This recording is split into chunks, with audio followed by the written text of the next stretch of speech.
نبی پاک علیہ الصلوۃ والسلام کی محبت انسان کو کبھی بھی پریشان نہیں ہونے دیتی، الجھنے نہیں دیتی، تازہ دم رکھتا ہے حضور کا پیار۔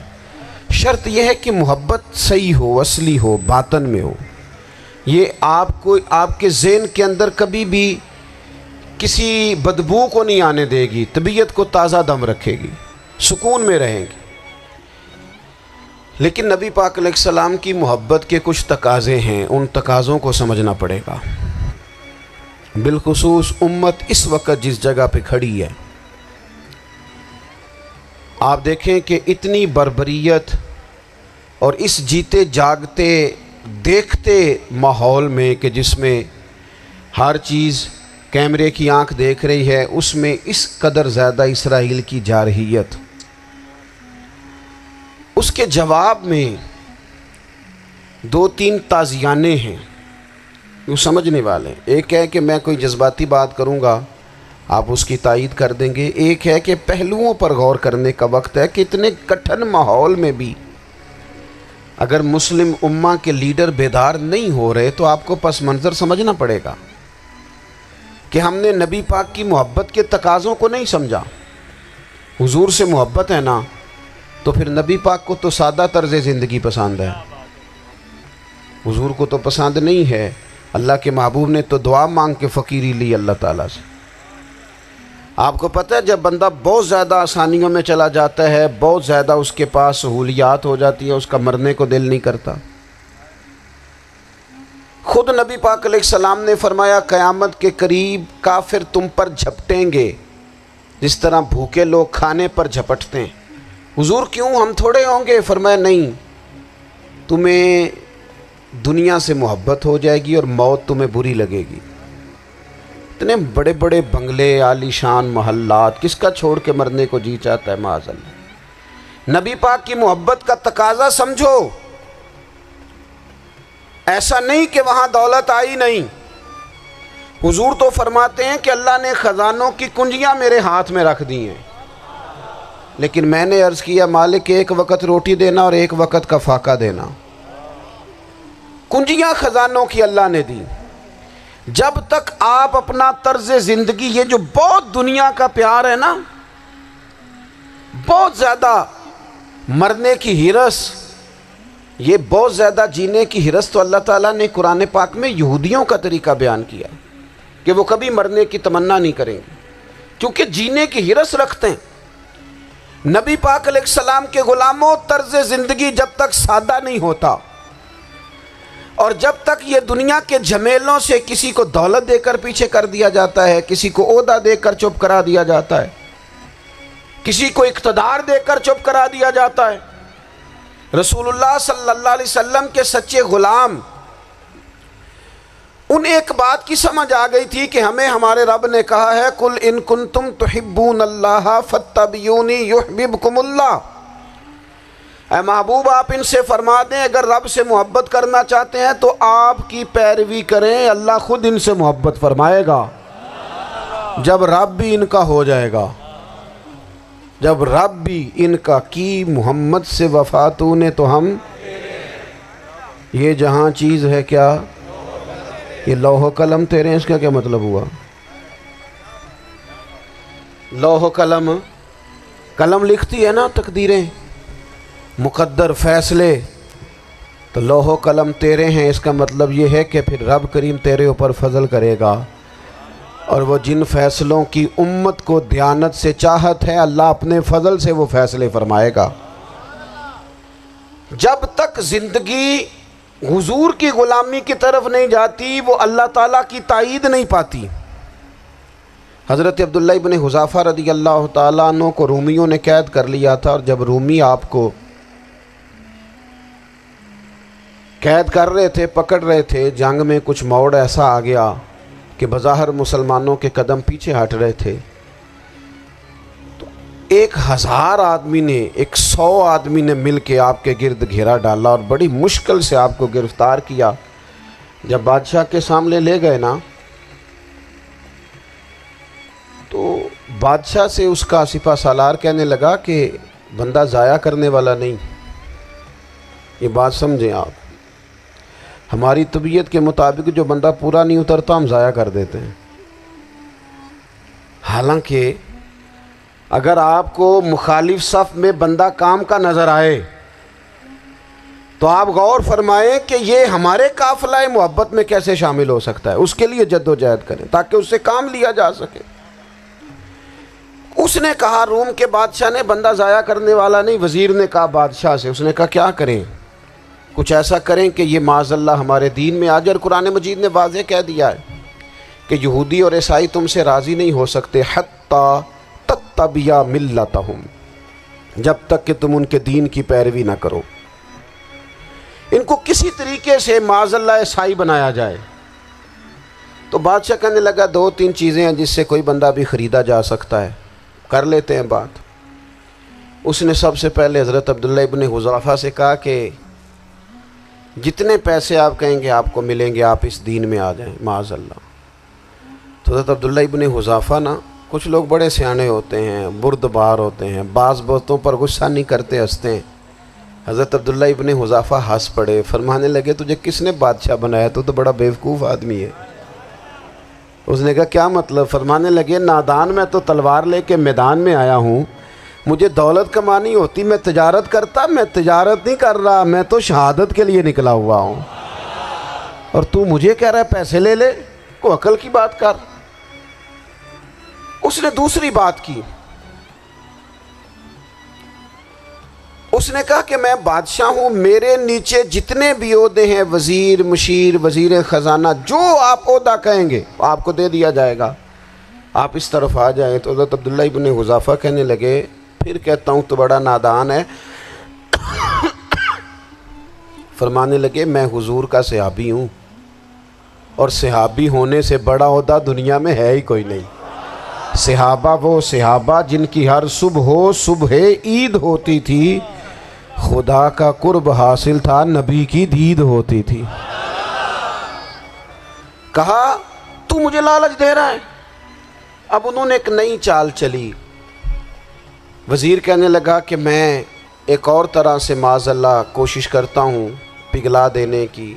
آپ اندر کمرے میں قید تھے تو وہاں ایک خاتون کو بنا سنوار کر بھیج دیا گیا۔ دوستو یاد رکھنا، تگڑا اور مضبوط جوان پتہ کون ہوتا ہے؟ جس کی نظریں پوری طرح اس کے کنٹرول میں ہوں۔ یہ علامت جوانی ہے۔ جس آدمی کا پوری طرح، دو لوگ دنیا میں کبھی کوئی کارنامہ سر انجام نہیں دے سکتے، ایک جو حرام کھاتا ہو، ایک جس کی نظر ناپاک ہو۔ محمد بن قاسم جب یہاں آئے تھے نا تو ایک دن بڑے پریشان تھے، تو ایک بزرگ کہنے لگے آپ کیوں پریشان ہیں؟ کہنے لگے راجہ دہر سے مقابلہ ہے، اور ہماری فوج تو سندھ کے رستے بھی نہیں جانتی، زبان بھی نہیں جانتی، لڑیں گے کیسے؟ دو چار دن کے بعد ان بزرگوں کی دوبارہ محمد بن قاسم سے ملاقات ہوئی تو بڑے خوش تھے۔ کہا اب آپ کیوں خوش ہیں؟ کہنے لگے وہ میرا مقابلہ نہیں کر سکتا، میں نے تحقیق کر لی ہے۔ کہا کیوں؟ کہنے لگے نظر کا گندہ ہے، اور جو نظر کے گندے ہوتے ہیں وہ میدانوں میں ٹھہرا نہیں کرتے۔ میدان کے لیے نکلنے کے لیے پاک جوانی کی ضرورت ہوتی، تطہیر مزاج ہونا ضروری ہوتا ہے، پاکیزہ افکار اور سچی اور سچی ستھری سوچوں کا ہونا ضروری ہوتا ہے۔ اس لیے فرمایا کہ میرا مقابلہ نہیں کر سکتا۔ حضرت عبداللہ ابن حذافہ کمرے میں تھے تو وزیر کی بیٹی اندر سجی سنوری پہنچ گئی۔ جیسے ہی آپ نے اس کفر کی چال کو دیکھا تو تیمم کر کے نفل شروع کیے۔ وہ ساری رات بیٹھی رہی، رب کا بندہ ساری رات عبادت کرتا رہا۔ عبادت بڑا سہارا ہے، مصلی بڑا سہارا ہے اللہ کے بندوں۔ صبح دروازہ کھولا، وزیر نے اپنی بچی سے پوچھنا چاہتا تھا رزلٹ کیا نکلا، تو وہ کہنے لگی پیچھے ہٹ جا، اب تیرا میرا تعلق کوئی نہیں، میں نے نبی پاک کا کلمہ پڑھ لیا۔ اس نے کہا میں نے بھی زمانہ دیکھا ہے، پر یہ کیا لوگ ہیں، کستوری کے بنے ہوئے، سندل سے دھلے ہوئے، کہ میں ساری رات کمرے میں رہی اور 100 اور 1000 آدمی جس جوان کا مقابلہ نہ کر سکے، اتنا طاقتور جوان کمرے میں رہا اور اسے نظر اٹھا کے نہ دیکھا۔ او کچا رنگ للاری والا جڑا چڑھدا تے لیندا رہندا ہے، اے عشق تیرے دا رنگ محمد چڑھیا پھر نہیں لیندا۔ میں نے کہا ایک دفعہ نظر اٹھا کے نہیں دیکھا؟ کمال ہو گئی، اتنے بڑے لوگ، اتنی بڑی سعادت مندی، فیروز بختی، معاملہ فہمی، حد ہو گئی۔ اللہ اکبر۔ دوستو بادشاہ جب پوری طرح ہار گیا نا، اس نے کہا مار دو۔ تیل گرم کیا ایک کڑاہی میں، اور جب آپ کو اس میں ڈالنے لگے تو آپ کی آنکھوں میں آنسو آ گئے۔ بادشاہ کا خیال ہوا شاید نرم ہو گئے ہیں، کہنے لگا روئے کیوں؟ فرمانے لگے سوچتا ہوں جان ہی ایک ہے، کتنا مزہ ہے اس کی راہ میں جان دینے کا، کتنی لذت ہے اس کے نام پر مرنے میں، کتنا لطف ہے۔ جے تو چڑھیا اتے دار بھی نہیں تے جے تو وکیا عشق بازار بھی نہیں، تے ایڈا سستا سودا پیار بھی نہیں، تے ایڈا سستا لبدا یار بھی نہیں۔ کئی جنگل گانے پیندے نی، کئی دوزخ لنگنے پیندے نی، جے اس ملوں بھی مل جاوے ایدوں سستا ہور بپار بھی نہیں۔ تے کچھ سمجھ نہ آوے لوکاں نوں وہ کادے نال شہید کرے، ڈٹھی یار دے ہاتھ تلوار بھی نہیں، پر او دا خالی جاندہ وار بھی نہیں۔ کہنے لگے ایک جان ہے نا، تو دل کرتا ہے ہزاروں ہوتی تو ایک ایک کر کے محبوب کے نام پہ قربان کرتا، جب میرے پاس ہے ہی ایک، کروں کیا؟ حضرت عبداللہ ابن حذافہ رضی اللہ تعالیٰ عنہ جب روئے اور بادشاہ نے یہ بات سنی تو بادشاہ اٹھ کے کھڑا ہو گیا، سارے وزیروں مشیروں کو کہنے لگا تم نے کہا تھا نا بندہ ضائع کرنے والا نہیں، یہ بھی ضائع کرنے والا نہیں۔ کہنے لگا میرا ماتھا چومو، تم جیسے لوگوں کو قتل نہیں کرنا چاہیے، آزاد کرنا چاہیے۔ عزیز اپنی زندگی سے نا یہ بہت زیادہ ہرس، ہوس، طمع، اور یہ کسی بات کی بھی ہو، ہرس صرف پیسوں کی نہیں ہوتی ہے، شہرت کی بھی ہوتی ہے، یہ بیماری انسان کو اقتدار کی بھی ہوتی ہے، تعریف کی بھی بیماری ہوتی ہے، یہ سارے نقص ہوتے ہیں لوگوں کو، اور معاذ اللہ بعض جبوں کبوں کے اندر بھی ہوتے ہیں، وہاں بھی پنپتے ہیں۔ اپنی زندگی جب تک اس سادگی میں نہیں لاؤ گے جو رسول پاک نے عطا فرمائی ہے، جب لوگ آسانیوں میں پوری طرح الجھ گئے تو پھر وہ دور ہوئے اور کفر چڑھ گیا۔ دوسری بات، اللہ کے محبوب صلی اللہ تعالیٰ علیہ وسلم کی محبت ہم سے تقاضا کرتی ہے کہ ہم اس مشن کے لیے کام کریں جس مشن کے لیے رسول پاک نے کام فرمایا ہے۔ ہم سارے کام بڑی مضبوطی سے، سوچ سمجھ کے، تدبر سے، حکمت سے، تقاضوں کو مد نظر رکھتے ہوئے کرتے ہیں سارے کام۔ دین کے کام میں ہمارا مزاج نہیں ہوتا، او ہو جائے گا جی، آپ بسم اللہ پڑھیں جی، شروع کریں جی۔ آپ تقاضوں کو سمجھیں، چیزوں کو دبائیں نہیں، چیزوں پر غور کریں۔ کسی کے ذہن کی سطح پر سوال ابھرتا ہے، اس کا تسلی بخش جواب دیں۔ اپنی زندگی میں دین کے کام کے لیے اپنے آپ کو وقف کریں، اور دین کے کام کے بہت سارے پہلو ہیں۔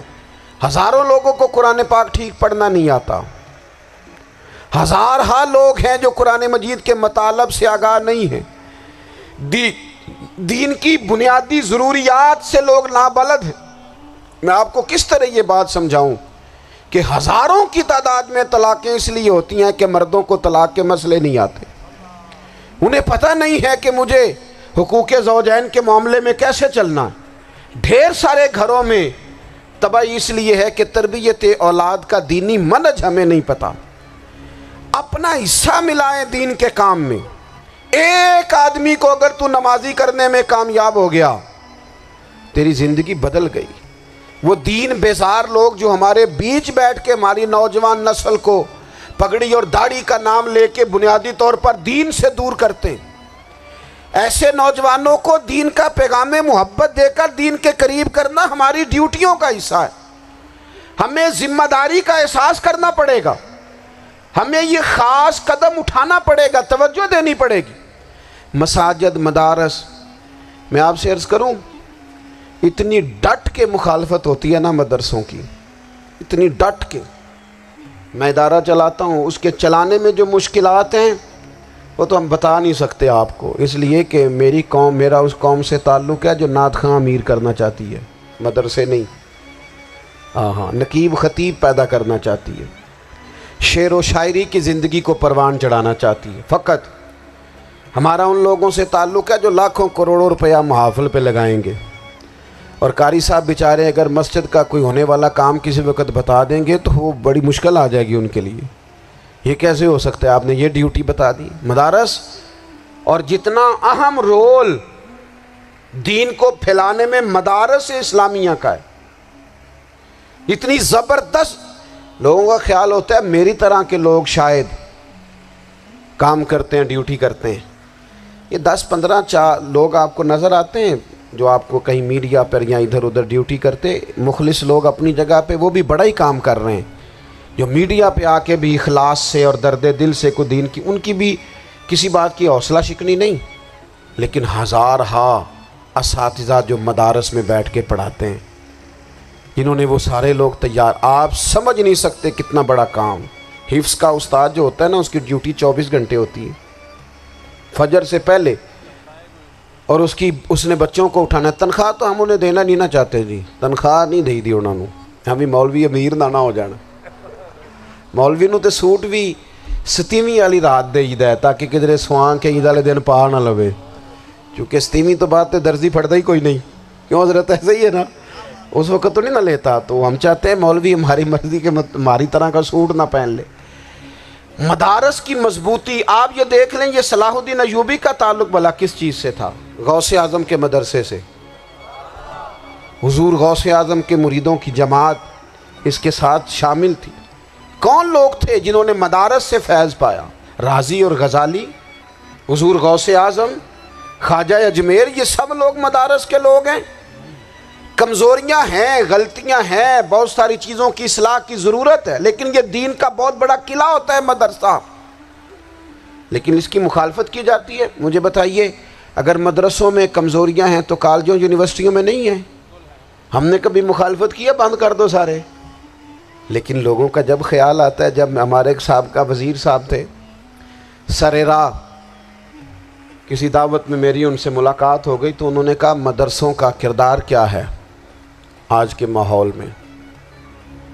میں نے انہیں کہا کہ مختلف کورسز آپ کراتے ہیں نا، تو اس کے لیے پھر مختلف ویکینسیز ہوتی ہیں، جہاں بچوں کو مدرسے کا کورس کرایا جاتا ہے تو استاد بننا ہوتا ہے، اس نے خطیب بننا ہوتا ہے، مسجد کی ڈیوٹی کرنی ہوتی ہے۔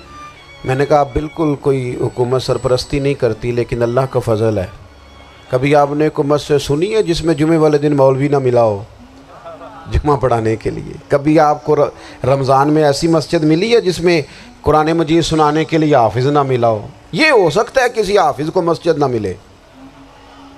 تو مدارس کے ذمے جو کام تھا مدارس نے جم کے کیا ہے اور ڈٹ کے کیا اللہ کے فضل سے۔ اور مدارس کے لوگوں کو بھی کمزور نہیں پڑنا چاہیے، کبھی کسی وزیر مشیر مالدار کے روب میں نہیں آنا چاہیے، قطعاً نہیں۔ کیوں؟ کہ یہ وہ عظیم لوگ ہیں رسول اللہ صلی اللہ علیہ وسلم کے دین کے غلام، کہ ابھی ایک لفظ نہیں پڑھا ہوتا الف با تا سا، پہلے دن گھر سے نکلتے ہیں تو حضور فرماتے ہیں اللہ کے فرشتے ان کے پیروں کے نیچے پر بچھا بھی دیتے ہیں، پہلے دن اتنا بڑا اعزاز ملتا ہے۔ تو حضور کی محبت کا تقاضا ہے، دین کا کوئی کام کیا جائے۔ ایک خاتون مسجد نبوی شریف میں جھاڑو دیتی تھی، پر کوئی کام تو کرتی تھی نا۔ اور کس مسجد میں؟ جہاں 70,000 فرشتے صبح آتے ہیں، 70 شام آتے ہیں، اس مسجد میں وہ خاتون جھاڑو دیتی تھی۔ بخاری ہے، جب ان کا انتقال ہو گیا صحابہ نے سوچا کہ حضور کو تکلیف ہوگی، بغیر بتائے جنازہ پڑھ دیا۔ حضور صبح تشریف لائے، تازی قبر دیکھی، اور محبوب وہ ہیں جو فرش پہ کھڑے ہو کے عرش کی خبریں دیتے ہیں۔ نبی پاک علیہ الصلوۃ والسلام نے فرمایا کہ مجھے اطلاع کیوں نہیں دی اس کے انتقال کی؟ یہ کرم دیکھو، کوئی ڈیوٹی تو کرتی تھی نا یار، پر خلوص سے، پر پیار سے، پر اللہ کو راضی کرنے کے لیے، پر درد دل سے۔ اور دین کی ڈیوٹیاں کرنے والے دوستو سنو، حضور صبح آئے، قبر کو دیکھ کر فرمایا مجھے کیوں نہیں بتایا؟ یا رسول اللہ آپ کو تکلیف دینا مناسب نہ جانا؟ تو قبر پہ کھڑے ہو کے حضور نے فرمایا صف بناؤ، میں دوبارہ جنازہ پڑھاؤں گا، صف بناؤ میں دوبارہ جنازہ پڑھاؤں گا۔ کوئی ڈیوٹی تو۔ تیسرا تقاضا حضور کی محبت کا سمجھو، میں بس بڑی جلدی بات سمیٹنے لگا ہوں۔ حضور کی امت سے پیار کرو، یہ نبی پاک کی محبت کا تقاضا ہے۔ حضور اس بندے سے بڑے راضی ہوتے ہیں جو حضور کی امت سے پیار کرتا ہے۔ آپ کو پتہ ہے حضرت جبریل امین علیہ السلام نے معراج کی رات حضور علیہ السلام سے عرض کی تھی کہ اللہ کی بارگاہ میں عرض کیجئے گا میری بھی ڈیوٹی لگ جائے آپ کی امت کے ساتھ محبت کرنے پر۔ تو یہ کیوں کہا تھا انہوں نے؟ علماء نے لکھا اس لیے کہا تھا کہ حضرت جبریل بھی جانتے ہیں کہ حضور کی امت سے محبت کی بات کی جائے نا تو نبی پاک راضی ہوتے ہیں۔ امت سے پیار کرو گے نا، امت سے ایک صرف بات کا خیال رکھنا، عقیدہ برا ہو تو بات دوسری ہے، ورنہ میرے محبوب کی امت کا ایک ایک شخص جو مدینے والے کا کلمہ پڑھتا ہے، جو حضور کا غلام ہے، اس کے بارے میں اپنے دل میں گنجائش رکھنا، پیار رکھنا، وارفتگی رکھنا۔ اور دوستو یہاں لوگ کس طرح گروہوں کو، جماعتوں کو سپورٹ کرتے ہیں۔ نبی پاک نے اس امت کی کثرت پر فخر بیان کیا اور حضور فرمانے لگے 120 صفیں جنتیوں کی ہوں گی، قیامت میں 80 صفیں صرف میری امت کی ہوں گی۔ میں کثرت امت پر فخر کروں گا۔ ان لوگوں سے پیار کرنا ہے، ان کے دکھ درد کو سمجھنا ہے۔ پتہ ہے آج کیا ہوتا ہے؟ آج ہمیں نا مختلف چھوٹے چھوٹے ملکوں میں بانٹ دیا گیا، تو ہم کسی دوسرے مسلمان بھائی کا درد نہیں محسوس کرتے، ہم گھروں میں نہیں محسوس کرتے۔ پڑوسی پر ظلم ہو رہا ہو تو ہم کہنے پتر ساڈا نہیں مسئلہ، یہ دا مسئلہ ہے، تینوں کی لگے۔ حالانکہ پڑوسی کی آگ اس لیے بھی کسی وقت بجھا دینی چاہیے کہ پڑوسی کی نہ بجھائی جائے تو اپنا گھر بھی زاد میں آ جاتا۔ آج امت مسلمہ سے ہمیں بس لگا دیا گیا اپنے حصے کی روٹی کماؤ، اپنے حصے کی کوٹھی بناؤ، اپنے حصے کی گاڑی خریدو، اپنے حصے کا کام کرو۔ امت کا درد، امت کی بات، وحدت امت کا تصور، امت کا دوبارہ سے وہ شان ارسل رسولہ بالہدی ودین الحق لیظہرہ علی الدین کلہ، وہ تصور کب ہوگا؟ اس وقت ہوگا جب ہم بات امت کی کریں گے۔ نبی پاک علیہ السلام نے فرمایا مسلمان کی مثال ایک جسم کی طرح ہے، جسم کے ایک حصے کو تکلیف ہو تو سارا آزمائش میں آ جاتا ہے۔ مجھے بتاؤ یہ انگلی درد کرتی ہو، یہ انگلی جسم کا حصہ ہے نا، تو میرا خیال ہے دماغ یہ کہہ دے گا کہ انگلی کی درد ہے نا مینوں کی لگے، دل کہہ دے گا کوئی نہیں ٹینشن لینے، انگلی کا مسئلہ ہے نا۔ ایسا نہیں ہوتا، بلکہ جب انگلی میں درد ہوتی ہے تو دماغ منصوبہ بندی کرتا ہے کہ اس کا علاج کیسے ہو سکتا ہے، دل پریشان ہوتا ہے، پیر چل کے جاتے، ہاتھ وہ دوائی وصول کرتے، دانت اسے چبا کر، حلق اسے نگل کر، معدہ اسے ذخیرہ کر کے جسم میں پھیلاتا ہے، پھر جا کے انگلی شفا پذیر ہوتی ہے۔ ایک حصے کو درد ہو تو سارا حصہ کام پہ لگ جاتا ہے۔ اسرائیل اگر تکلیف دے رہا ہے فلسطینیوں کو تو ہونا چاہیے تھا نا بعض مسلمان حکمرانوں کو نیند نہ آتی، وہ درد دل محسوس کرتے۔ ہونا چاہیے تھا نا کہ بعض لوگ یہاں ہم کیا کرتے ہیں بھلا بیٹھ کے، اب تو مجھے بعض چیزوں سے کوفت بھی ہونے لگا، ہم دیتے ہیں بیان، مذمت۔ آپ کے بیان دینے سے کیا ہوگا؟ فلانے نے بھی بیان دے دیا، فلانے نے بھی کلپ دے دیا، یہ کیا کر رہے ہیں؟ یہ تو آپ زندہ رہنا چاہتے ہیں۔ وہ جس طرح آج کل ہمارے ہاں بہت ساری چونکہ جماعتیں ہیں تو کشمیر ڈے آتا ہے نا تو مل کے ریلی نہیں نکالی جا سکتی، سوال نہیں پیدا ہوتا، کیونکہ ہمیں جماعتوں کو زندہ رکھنا ہے۔ اس جماعت کی خبر الگ لگنی چاہیے، اس جماعت کی خبر الگ، تو ایسے کوئی انقلاب آئے گا؟ یاد رکھنا امت کو پوری کو ایک طاقتور آواز بننا پڑے گا، ہمیں تھوڑا تھوڑا اوپر اٹھ کے سوچنا پڑے گا۔ خدا را اللہ تعالیٰ مجھے معاف کرے اگر کوئی بات میں سطحی کر رہا ہوں، دل کی گہرائی سے عرض کرتا ہوں اب تو بڑا سخت وقت آ گیا۔ اب چونکہ اب تو کیمرے کی آنکھ آئی ہے تو وہ زخمی بچے دیکھے نہیں جاتے، وہ تڑپتی مائیں دیکھی نہیں جاتی، وہ سسکتی اور آواز دیتی بیٹیاں سنی نہیں جاتی۔ وہ آوازیں ایسی ہیں جیسے وہ رات کے سناٹوں میں چیخیں بن کے لوگوں کو جگایا کریں گی۔ خدا را کچھ جرم ایسے ہوتے ہیں جن کی سزائیں بڑی سخت ہوتی ہیں، جن کی معافی بڑی مشکل سے ہوتی ہے۔ اپنے اندر جذبہ ایمانی پیدا کریں۔ اور میرے دوستو، بستر پر بھی تو لوگ ماری جایا کرتے ہیں نا۔ اپنی زندگی رسول اللہ صلی اللہ علیہ وسلم کے دین کے نام کرو۔ جذبہ جہاد، شوق شہادت اور عشق رسول، یہ عناصر ہیں جو امت مسلمہ کو پیروں پر کھڑا کریں گے۔ 2 منٹ کے لیے سوچو، امت اگر اسی طرح کٹتی رہی، پریشان رہی، دکھتی رہی، اور باری باری کر کے، اقبال نے کیا کہا تھا؟ اس نے کہا تھا وطنوں میں، انہوں نے کہا تھا کہ ان تازہ خداؤں میں بڑا سب سے وطن ہے، جو پیرہن اس کا ہے وہ مذہب کا کفن ہے۔ تو اقبال ہم کیا کریں؟ کہنے لگے بازو تیرا توحید کی قوت سے قوی ہے، اسلام تیرا دیس ہے، کیونکہ تو مصطفی ہے۔ تو بحیثیت مسلمان سوچنا شروع کر، بحیثیت مسلمان، اور یوں تو سید بھی ہو، مرزا بھی ہو، افغان بھی ہو، تم سبھی کچھ ہو، بتاؤ کہ مسلمان بھی ہو۔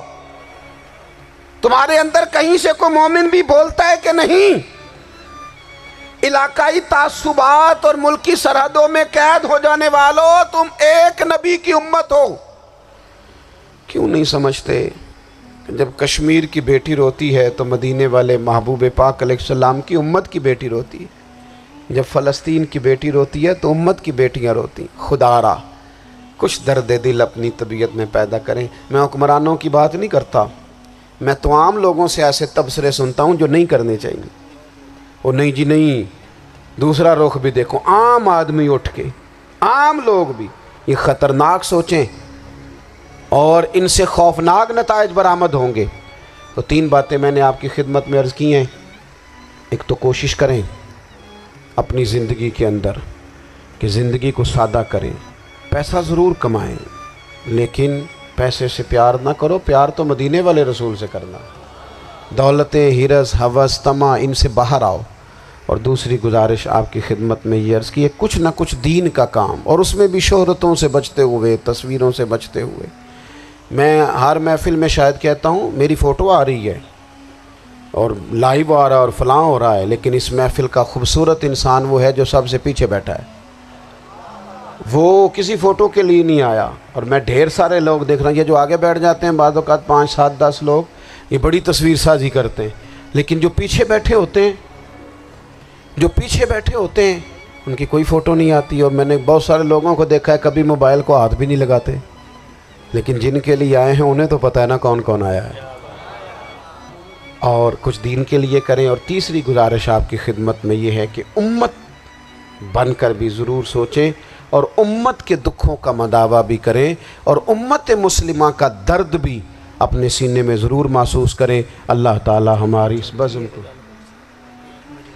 جی ایک بات اور سن لیں جی۔ نبی پاک علیہ السلام نے ارشاد فرمایا، لائیں جی، حضور سید عالم علیہ السلام نے ارشاد فرمایا کہ جب تک بندہ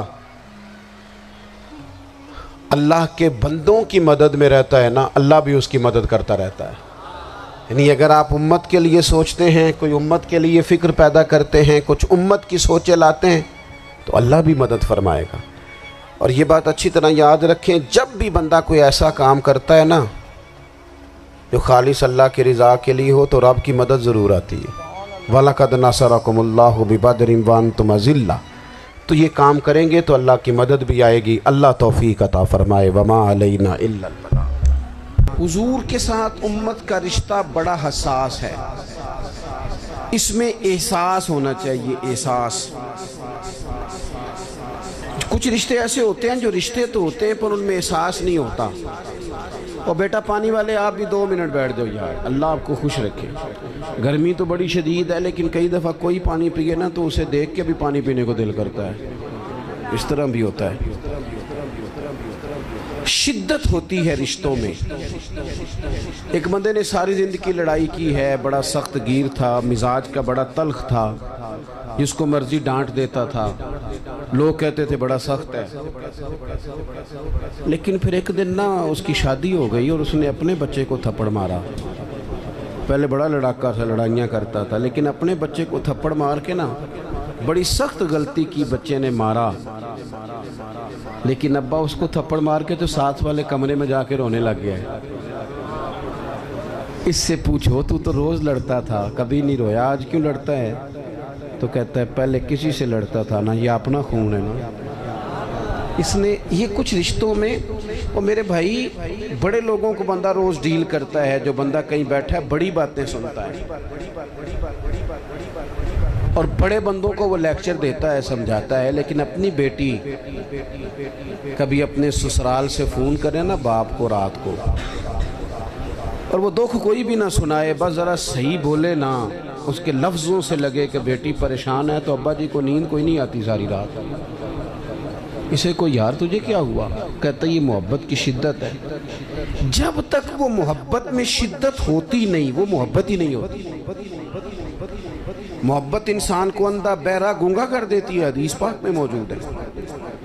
ہمیں ہمارے رب نے آسانی کر دی، فرمایا تمہیں ساری محبتوں سے بچایا ہے، اور اگر تم محبت لینا ہی چاہتے ہو تو قل ان کنتم تحبون اللہ فاتبعونی یحببکم اللہ، اگر محبت کا حصول چاہتے ہو تو مدینے والے کی غلامی کرو، یحببکم اللہ، اللہ تمہیں محبوب بنا لے گا۔ حضور کی محبت اصل دین ہے، روح دین ہے۔ پیار ہو جائے تو کام آسان ہو جاتا ہے، محبت نہ ہو تو چیزیں آسان ہیں۔ آپ کو اگر کسی بندے سے پیار ہو جائے تو اس کا شکوہ بھی آپ نہیں کرتے، اور میں نے دیکھا ہے کہ محبوب کی غلطی بھی لوگوں کو غلطی نظر نہیں آتی، حالانکہ ہوتی ہے۔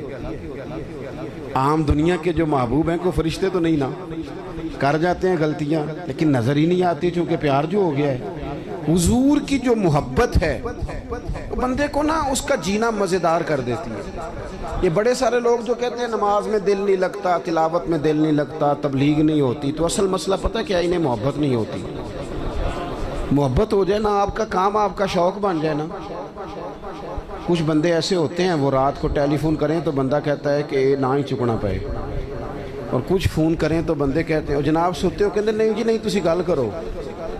او بھائی 2 بجے سارے سوئے ہوتے، کہتے نہیں ایسی گل ہی کوئی نہیں، تسی حکم کرو۔ کیوں؟ محبت ہے۔ بخاری شریف کی حدیث سنیں گے تو میری بات مضبوط ہو جائے گی۔ نبی پاک علیہ السلام نے فرمایا اگر تم چاہتے ہو نا تمہیں ایمان کی حلاوت نصیب ہو جائے، تمہیں مومن ہونے کا مزہ آئے، جوانوں سنو میں کیا کہہ رہا ہوں، حضور فرماتے ہیں اگر تم چاہتے ہو کہ تمہیں مومن ہونے کا، بولو مومن ہونے کا، ایک بندہ روٹی کھاتا ہے تو پیٹ بھرتا ہے، ایک روٹی کھاتا ہے تو بعد میں کہتا ہے مزہ بڑا ہے۔ ایک مومن ہوتے ہیں اور ایک ایسے مومن ہوتے ہیں جسے مومن ہونے میں مزہ ہی آ جاتا ہے، یعنی ذائقہ نصیب ہوتا ہے کہ کمال ہے کہ ہم مومن ہیں۔ حضور سید عالم صلی اللہ علیہ وسلم نے فرمایا جو چاہتا ہے کہ مومن ہونے کا مزہ آئے، سارے چاہتے ہیں حضور مسلمان ہونے کا مزہ آ جائے، تو فرمایا 3 کام کرو۔ یا رسول اللہ کون کون سے؟ فرمایا ایک تو ہر چیز سے بڑھ کر رب رسول سے پیار کرو۔ کس سے بڑھ کر جی؟ میری طرف دیکھو، کس سے بڑھ کر؟ سچ بول رہے ہیں نا ہم سارے، پکی بات ہے۔ ہم لوگ نا نعرے لگاتے ہیں، صحابہ جو نعرہ لگاتے تھے وہ حقیقت پر مبنی ہوتا تھا۔ حضرت عمر یعنی اتنا بڑا آدمی کہ کریم فرمانے لگے میرے بعد اگر نبی ہوتے تو خطاب کے بیٹے عمر ہوتے۔ حضرت عمر نے حضور کی بارگاہ میں آ کے سچ بولا، عرض کی یا رسول اللہ آپ مجھے ہر شے سے زیادہ پیارے ہیں، پر مجھے اپنی جان آپ سے زیادہ پیاری ہے۔ یہاں تو لوگ بغیر سوچے سمجھے بات کر دیتے، کہتے مینوں ہر شے تو زیادہ حضور نال پیار ہے، تو 5 نمازاں پڑھیا کر کے دعا کرو، دعا کرو میں شروع کر دیا ہوں۔ میں نے کہا تھوڑی دیر پہلے تو کہہ رہا تھا مجھے نبی پاک سے پیار ہے، اور حضور تو فرماتے ہیں امتی نماز پڑھے تو میری آنکھیں ٹھنڈی ہوتی ہیں، تیرا دل ہی نہیں کر رہا حضور کی آنکھیں ٹھنڈی ہوں، یہ کیسا پیار ہے؟ او بھائی حضور سے پیار ہے، فل پیار ہے، تو تم حضور جیسا چہرہ بنا نا، داڑھی کیوں نہیں رکھتا؟ کہتا میں گناہ گار بہت ہوں۔ چلو جی، تو گناہگار ذرہ تو روٹی نہ کھایا کر بھئی، گناہگار کا معنی اگر کوئی شاید چھوڑنی ہے گناہ کی وجہ سے تو داڑھی ہی چھوڑنی ہے۔ خدا کے بندو، نوجوانوں، اگر ویسے تم اچھے لگو تو لوگ کہتے ہیں پیارے لگ رہے ہو، اور داڑھی کے ساتھ بندہ اچھا لگے تو لوگ یہ نہیں کہتے کہ جنا سونا لگ رہا ہے، پیارا لگ رہا ہے۔ داڑھی کے ساتھ اچھا لگے تو پتہ کیا کہتے ہیں؟ کہتے ہیں کڈا نورانی چہرہ ہے۔ آپ کی تعریف دیکھو کتنی روحانی ہو گئی ہے، نورانی چہرہ ہے۔ حضرت عمر نے کہا حضور میں گھر بیٹھ کے سوچ کے آیا ہوں، قبیلہ بھی آپ سے بڑھ کے ہے، سرداری بھی یا رسول اللہ، معاذ اللہ مجھے آپ بڑھ کے ہیں سرداریوں سے، قبیلوں سے، آپ مجھے اولاد سے بڑھ کر ہیں، آپ مجھے مال سے بڑھ کر ہیں، میں ہر شے قربان کر دوں گا، لیکن یا رسول اللہ صلی اللہ علیہ وسلم مجھے لگتا ہے میری جان مجھے آپ سے زیادہ پیاری ہے۔ تو انہوں نے سچی بات کی تھی تو حضور نے بھی فوراً فتویٰ دیا، یہ نہیں فرمایا آہستہ آہستہ ہو جائے گا صحیح، یہ نہیں فرمایا، فوراً فتویٰ۔ محبوب نے ان کے سینے پہ دست شفقت رکھا، فرمایا عمر ابھی ایمان نہیں مکمل ہوا۔ حضرت شیخ محقق کہتے ہیں یہ حضور کے دست پاک کا ہی فیض تھا کہ حضرت عمر فوراً بولے، کہنے لگے حضور آپ حکم کریں میں جان قربان کرنے کو بھی تیار ہوں۔ تو نبی پاک نے فرمایا اگر چاہتے ہو مومن ہونے کا مزہ آئے تو ہر چیز سے بڑھ کے اللہ رسول سے پیار کرو، ہر چیز سے بڑھ کر بولو۔ بند کر کے دیکھو نماز کے وقت، آپ اپنی دکان بند کر کے تو دیکھو بھلا، کئی دفعہ زیادہ گاہک آتے ہیں نماز کے ٹائم، یہ بھی امتحان ہے، لیکن بند کر کے تو دیکھو، لطف آئے گا۔ آپ دو چار کام رب رسول کے لیے کر کے تو دیکھیں، مزہ آئے گا۔ دین کا کام بھی اگر کوئی ریاکاری کے طور پہ کرے تو وہ کام بھی تکلیف دیتا ہے، چاہے دین کا ہی ہو، لیکن اگر بندہ جھاڑو بھی دے مسجد میں پر دے اللہ کی رضا کے لیے تو وہ سکون دے جاتا ہے بندے کے دل کو۔ تو ہر چیز سے بڑھ کر اللہ رسول سے پیار کریں گے تو ایمان میں مزہ آئے گا۔ اور دوسرا میرے نبی پاک علیہ السلام نے فرمایا جس سے بھی پیار کرو نا رب رسول کے لیے ہی کرو، تمہیں مومن ہونے کا مزہ آئے گا۔ ابو بکر صدیق سے پیار کرو تو اللہ رسول کے لیے، حضرت عمر سے پیار کرو تو اللہ رسول کے لیے، حضرت عثمان غنی سے پیار کرو تو اللہ رسول کے لیے، حضرت مولا علی سے پیار کرو تو امام حسن سے، امام حسین سے، کل صحابہ سے، حتیٰ کہ حضرت سیدنا امیر معاویہ سے رضی اللہ تعالیٰ عنہ۔ حضور کے ہر صحابی سے محبت ہو کس لیے؟ اللہ رسول کے لیے۔ اور آپ یہ پورا چیپٹر ہے ایک کہ اللہ کے لیے پیار کریں اور اللہ کے لیے کسی سے عداوت رکھیں، یہ ذہن بنائیں۔ ہم نے نا بہت سارے رٹے ذات کے ڈال لیے، ان سے نکل آئیں، ورنہ زندگی رک جائے گی، بے قرار ہو جائے گی۔ اگر کوئی صلاحیت ہوگی بھی تو اس سے فائدہ کوئی نہیں ہوگا۔ محبت رسول تب حاصل ہوتی ہے جب ساری محبتیں اللہ رسول کے لیے ہو جائیں۔ اور تیسرا میرے نبی پاک علیہ السلام نے فرمایا مومن ہونے کے بعد دوبارہ کفر کی طرف جانا تمہیں اتنا ناپسند ہو، اتنا ناپسند ہو جتنا بندے کو آگ میں جانا ناپسند ہوتا ہے۔ جب تین باتیں تمہارے اندر پیدا ہو جائیں گی پھر تمہیں ایمان کا ذائقہ نصیب ہوگا، ایمان کا لطف نصیب ہوگا۔ میرے عزیز، جب بندہ انشراح صدر کے ساتھ محبت کر لیتا ہے نا نبی پاک سے، پھر وہ نتیجے کے تکلف سے آزاد ہو جاتا ہے، رزلٹ کا خوف اس کی طبیعت سے نکل جاتا ہے۔ یہ حکومتیں، یہ خلافتیں، یہ سارا کچھ بعد میں آئی ہیں۔ آپ کو پتہ ہے مکہ مکرمہ میں منافق کوئی نہیں تھا، مکے میں جو مومن تھا پکا مومن تھا۔ کیوں بھلا؟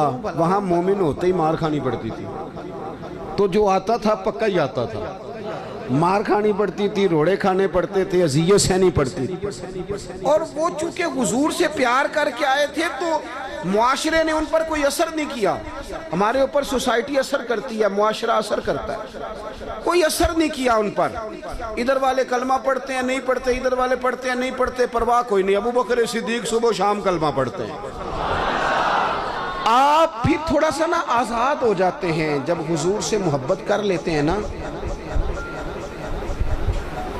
تو پھر باقی ساری محبتیں خود بخود حضور کی محبت کے تحت ہو جاتی ہیں۔ ایک بزرگ تھے، وہ فرمایا کرتے تھے میں کبھی گھر نہ جاتا، بچوں کے پاس نہ جاتا، کبھی ماں باپ کی خدمت نہ کرتا، میں تو یہ سارے کام اس لیے کرتا ہوں کہ مجھے رسول اللہ نے بھیجا ہے، یہ میری ڈیوٹیاں نبی پاک نے لگائی ہیں، تو میں تو گھر بھی جاؤں نا، گھر والوں کے حقوق بھی ادا کروں، تو اس میں بھی محبت رسول شامل ہے، کیونکہ حضور نے میرے آپ آزاد ہو جاتے ہیں۔ اعلیٰ حضرت فاضل بریلوی رحمۃ اللہ علیہ فرماتے ہیں ورنہ تو دماغ میں کوئی نہ کوئی اضطراب رہتا ہی ہے، اندر کوئی نہ کوئی آگ تو لگی رہتی ہے، دولت کی، شہرت کی، فوٹو کی، کوئی نہ کوئی مصیبت تو بنی رہتی ہے نا ہمارے اندر۔ اعلیٰ حضرت کہتے ہیں یہ جو حضور کی محبت ہے نا، اس کے صدقے جاؤں، یہ ساری آزمائشوں سے نکال دیتی ہے۔ اعلیٰ حضرت کہتے ہیں اے عشق تیرے صدقے، جلنے سے چھٹے سستے، جو آگ بجھا دے گی وہ آگ لگائی ہے۔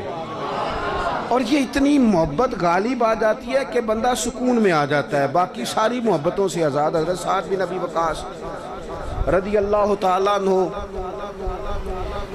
آپ اپنی والدہ سے بڑی محبت کرتے تھے، اور جس سے بندہ محبت کرتا ہے وہ آزمائش میں بھی ڈالتا ہے۔